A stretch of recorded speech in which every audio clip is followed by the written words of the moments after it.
Vamos viajar juntos agora pelo passado e mostrar os detalhes das modificações que fazem parte da história da maior festa de devoção do catolicismo, o Círio de Nazaré, tombado pelo Instituto do Patrimônio Histórico e Artístico Nacional.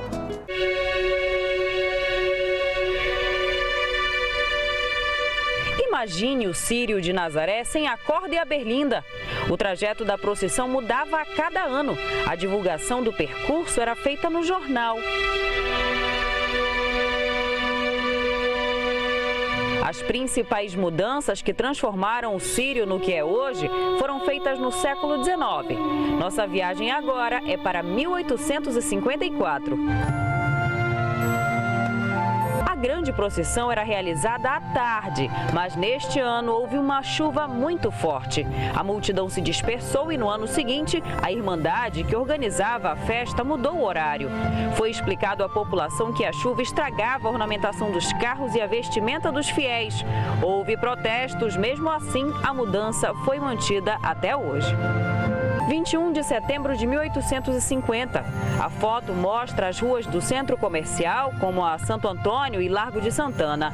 Era o trajeto da procissão, bem diferente do que é feito atualmente. Foi em 1882 que a catedral passou a ser o ponto de partida. Antes era o Palácio do Governo. No século XIX, eram apenas 3 romarias: a trasladação, a procissão do domingo e o retorno da imagem que hoje conhecemos como Recírio. Foi também neste século que surgiram 2 dos principais símbolos da festa, a corda e a berlinda, que em 1855 substitui uma espécie de carruagem puxada por cavalos ou bois, chamada de palanquim. A corda começou a fazer parte do Círio em 1855, quando a berlinda teria atolado depois de uma forte chuva. 223 anos de homenagens à Rainha da Amazônia, tradição que une milhões de pessoas em um só propósito e começa a ganhar destaque na imprensa na segunda metade do século XIX. Uma matéria do jornal de 1872, 73 já anunciava o Círio como a grande procissão religiosa do Brasil, talvez a maior procissão religiosa do Brasil. E, de fato, essa marca popular sempre foi muito evidente no Círio. E é assim até hoje. Festa de amor que reúne através dos séculos cores, culturas e religiões diferentes em uma só direção: a fé. A culinária paraense é uma herança genuinamente indígena, mas com o passar dos anos, a nossa comida agregou os paladares português e africano. Estudiosos da gastronomia moderna afirmam hoje que os pratos regionais mais populares são mestiços, uma mistura que vem das especiarias da floresta amazônica. O Belém da Memória conta agora a história dessa apaixonante culinária papaxibé, considerada pela Unesco como uma das mais criativas do mundo. É de dar água na boca.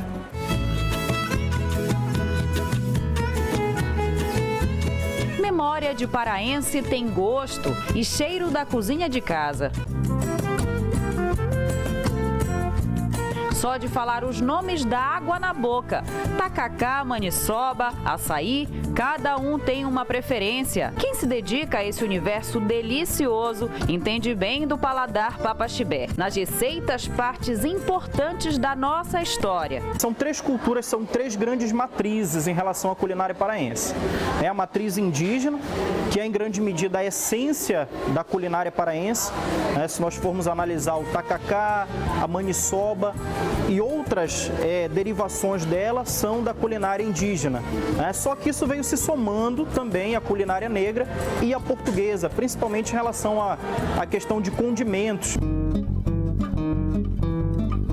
O tucupi extraído da mandioca para os indígenas sempre combinou com uma variedade enorme de alimentos. Na cuia, o caldo amarelo com a goma cozida da mandioca, camarões secos e folhas de jambu deixam os lábios tremendo. A mesa está posta. Pode sentar e se apaixonar.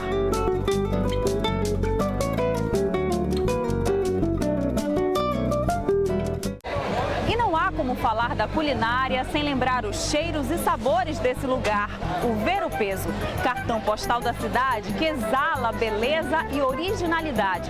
Considerado a porta de entrada da Amazônia, o complexo turístico e comercial injeta todo dia aproximadamente R$1.300.000 na economia paraense. São mais de 5.000 trabalhadores que recebem todo dia com alegria milhares de fregueses e distribuem simpatia aos visitantes. A história do Ver-o-Peso se confunde com a própria história de Belém.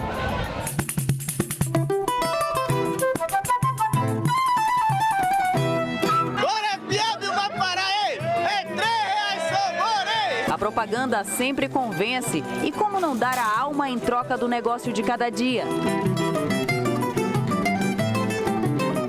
27 de março de 1627, o mercado começa a fazer parte oficialmente da história de Belém. Mas o caldeirão de riquezas da floresta chamava a atenção há mais tempo. Mesmo antes da chegada dos portugueses, esta área era bastante movimentada. Era o chamado Alagado do Piri.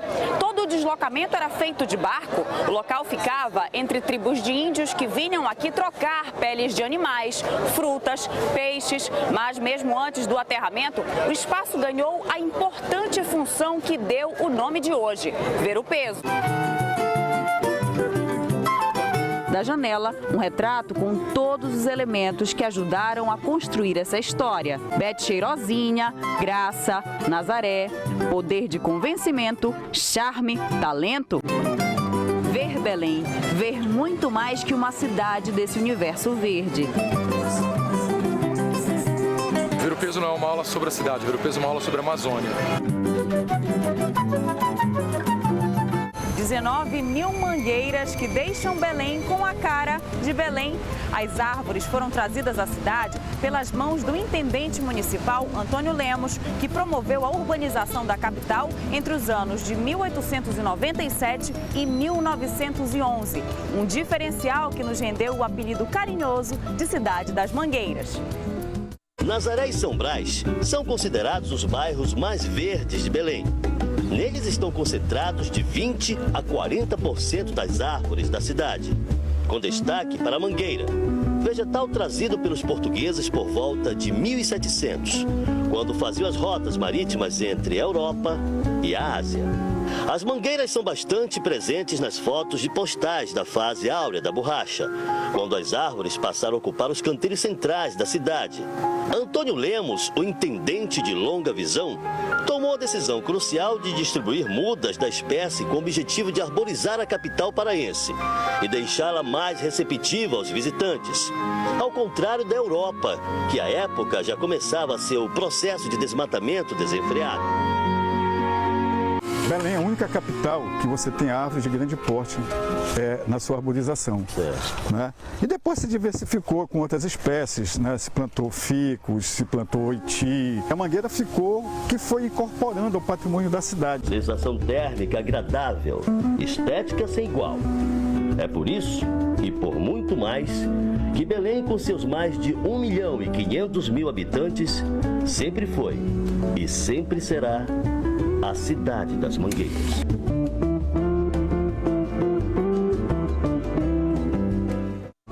Ela tem fama nacional. Quem visita a capital paraense já sabe. Depois das 2 horas da tarde, ela vem para amenizar o calor e lavar as ruas da cidade. A tradicional chuva que encharca Belém inspira versos, letras de músicas, é sinônimo de fartura, de brincadeira, é arte, é vida. Lá vem ela, nem sempre tímida quando começa, mas imponente em poucos segundos. Surpreende, alivia, inunda, se confunde com a paisagem. Às vezes chega na hora certa para lavar ruas e almas. Outras vezes atrasa a vida. Chuva das 2, 3, 4 horas, sem pressa, sem rotina. Para ela não basta deixar molhado, tem que ficar acumulada para o menino brincar. E a ciência comprova porque Belém também é a cidade das chuvas. Baía do Marajó, que unindo com a Baía do Guajará, ela favorece a uma convergência de umidade, e essa umidade ela é um dos causadores das chuvas mais recorrentes no nosso período chuvoso e também o período seco. Na chuva da tarde, os passa-vida é sempre assim. O som da chuva é música também. Com ou sem hora marcada, como disse o poeta, feminina. Combinação perfeita com a cidade morena. 400 anos de história, de luta, de conquista, de cultura. Olhando o passado, foram muitos os desafios até aqui, mas nada é impossível para o amazônida. Acostumado a se reinventar, a criar, deixar escrito na memória a Belém que todos nós queremos para o futuro.